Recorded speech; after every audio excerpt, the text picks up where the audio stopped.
بسم اللہ الرحمن الرحیم۔ ہادی عالم صلی اللہ علیہ وسلم کے قتل کی سازش۔ ناظرین گرامی، نبوت کا 13واں سال تھا جو مسلمان 10-11 سال سے کفار کے ظلم و ستم کا نشانہ بنے تھے وہ تو ہجرت کر چکے تھے، اور جو کافروں کے ہاتھوں میں محفوظ تھے وہ ہجرت کی طاقت نہیں رکھتے تھے۔ اب قریش کی غیظ و غضب اور جوش انتقام کی توجہ رسول معظم صلی اللہ علیہ وسلم کی ذات اقدس کی طرف مبذول ہوئی۔ ان کا ارادہ تلوار چلانے کا تھا کہ اس کے بغیر ان کا مقصد حاصل نہیں ہوتا تھا۔ رسول اللہ صلی اللہ علیہ وسلم حفاظت الہی پر کامل یقین رکھتے تھے اور قلب اطہر مخلوق کے ہر خیر و شر کے تصور سے خالی ہو کر صرف حکم الہی کا منتظر تھا کہ کس وقت حکم الہی آئے اور وہ ہجرت کر جائیں۔ اذن ہجرت کے قرائن تو پہلے سے موجود تھے۔ نبی کریم صلی اللہ علیہ وسلم نے ایک خواب دیکھا تھا، اور انبیاء کا خواب وہی ہوتا ہے کہ مکے سے ہجرت کر کے ایک ایسی زمین میں گئے جس میں بہت سی کھجوریں ہیں۔ خواب مجمل ہونے کی وجہ سے خیال یہ تھا کہ یہ زمین یمامہ یا ہنجر ہے، لیکن اللہ کے علم میں آپ صلی اللہ علیہ وسلم کے ہجرت کی جگہ مدینہ تھی۔ حضور نبی کریم صلی اللہ علیہ وسلم نے حضرت ابوبکر صدیق رضی اللہ تعالی عنہ کو دیکھا کہ ہجرت کی تیاری میں ہے، تو فرمایا ابوبکر ذرا توقف کرو، فی الحال ہجرت مت کرو، مجھے امید ہے کہ اللہ مجھے بھی ہجرت کی اجازت فرمائے گا۔ صدیق اکبر نے کہا، اے اللہ کے رسول صلی اللہ علیہ وسلم، مجھ کو ہجرت کی صحبت میں قبول فرمائے۔ آپ صلی اللہ علیہ وسلم نے فرمایا، ہاں اکٹھے جائیں گے۔ سیدنا ابوبکر صدیق رضی اللہ تعالی عنہ خوشی سے رو پڑے اور آپ کی رفاقت کی نیت کی وجہ سے اپنی ہجرت کو مؤخر کر دیا۔ حضور نبی کریم صلی اللہ علیہ وسلم اور ابوبکر صدیق رضی اللہ تعالی عنہ ہجرت کی تیاری میں مصروف ہو گئے تو قریش کو بھی ان کی تیاری کا علم ہو گیا۔ انہیں یہ خطرہ لاحق ہو گیا کہ اگر انہوں نے مدینہ کی طرف ہجرت کی تو وہاں انصار اور مہاجرین کے ساتھ مل کر یہ ایک بڑی قوت بن جانے کی صورت میں ہماری خیر نہیں ہوگی۔ کئی سالوں کے گھٹا گھوپ ظلم کے بادل جو ان کے ہاتھوں سے مسلمان پر چھائے ہوئے تھے وہ ان کی نظر میں تھے۔ ناظرین، یہی تمام باتیں سوچ کر آپ صلی اللہ علیہ وسلم کے مخالفین نے ایک بہت بڑا فیصلہ کر لیا، جس کے لیے وہ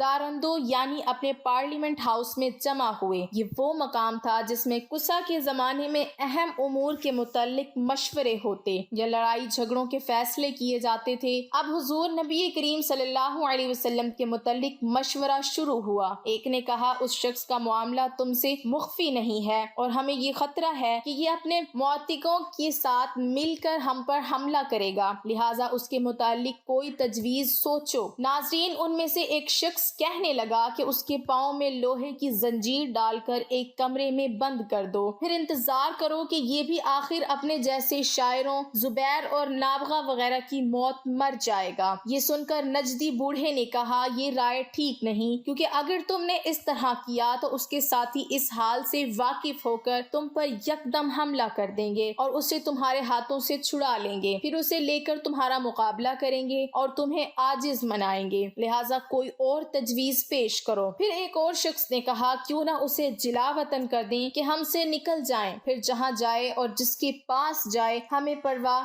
نہیں، ہم اپنی حالت درست کریں گے اور آپس کا انتظار ختم ہو جائے گا۔ گانجدی بوڑھا پھر بولا، یہ تجویز بھی صحیح نہیں، تم اس کا حسن کلام، شیریں گفتگو اور مؤثر بیان نہیں دیکھتے، اگر تم نے یہ کام کیا تو یہ کسی اور شہر میں چلا جائے گا اور انہیں اپنی میٹھی زبان اور پر تاثیر بہن کے ذریعے سے ہم خیال بنا کر تم پر حملہ کرے گا اور غلبہ پا کر وہی کرے گا جو اس کی مرضی ہوگی۔ اس کے علاوہ کوئی اور رائے قائم کرنے کی کوشش کرو۔ جس پر ابو جہل نے کہا، صاحبو، میں نے ایک رائے سوچی ہے، میرا خیال ہے کہ یہ رائے اب تک تم میں سے کسی نے پیش نہیں کی۔ سب نے کہا، اے ابو الحکم، کون سی رائے ہے؟ وہ کہنے لگا کہ میرے خیال میں یہ مناسب ہوگا کہ ہم ہر قبیلے سے طاقتور، چست اور باصلاحیت نوجوان منتخب کریں اور ہر ایک نوجوان کے ہاتھ میں ایک تیز تلوار ہو، پھر یہ سب اکٹھے حملہ کر کے اس کا کام تمام کر دیں اور ہمیں اس مصیبت سے آرام دلائیں۔ سب کے متحد ہو کے حملہ کرنے کی صورت میں اس کا خون سارے قبائل میں تقسیم ہو جائے گا اور بنی عبد مناف میں سب کے ساتھ لڑائی کرنے کی طاقت نہیں ہوگی اور وہ مجبور ہو کر خون بہا لینے پر رضامند ہو جائیں گے اور ہم سب خون بہا دے کر آرام سے بیٹھ جائیں گے۔ یہ سن کر بوڑھے شیطان نے کہا شاباش، اس نوجوان کی رائے اصل رائے ہے، اس سے بہتر رائے کوئی اور نہیں ہو سکتی، اور اسی رائے پر اتفاق کر کے قریش چلے گئے۔ دوسری جانب اللہ تعالیٰ کی طرف سے جبرائیل علیہ السلام حضور نبی کریم صلی اللہ علیہ وسلم کے پاس آئے اور کہا کہ اس رات آپ اپنے بستر پر نہ سونا۔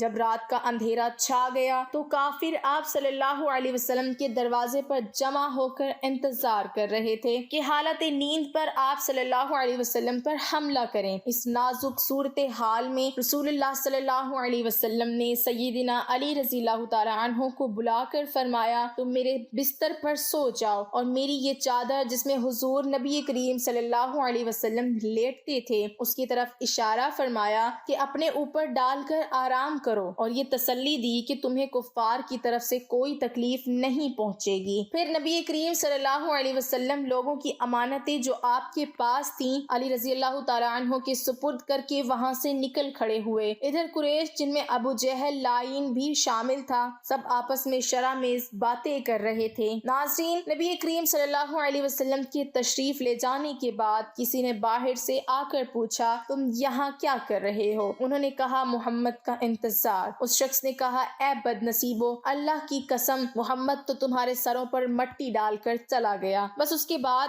یہ لوگ دروازے کی دراڑوں سے جھانکنے لگے تو دیکھیے کہ سیدنا حضرت علی رضی اللہ تعالی عنہ آپ صلی اللہ علیہ وسلم کے بستر پر چادر اوڑھے ہوئے سوئے ہیں۔ تو وہ کہنے لگے کہ یہ محمد جو اپنی چادر میں سویا ہے۔ پھر وہ صبح تک اسی حالت میں دیکھتے رہے۔ جب سیدنا علی رضی اللہ تعالی عنہ بستر سے اٹھے تو کفار مکہ ندامت کے مارے سر جھکائے کہنے لگے جس نے ہم کو بتایا تھا کہ محمد چلا گیا اس نے سچ کہا تھا۔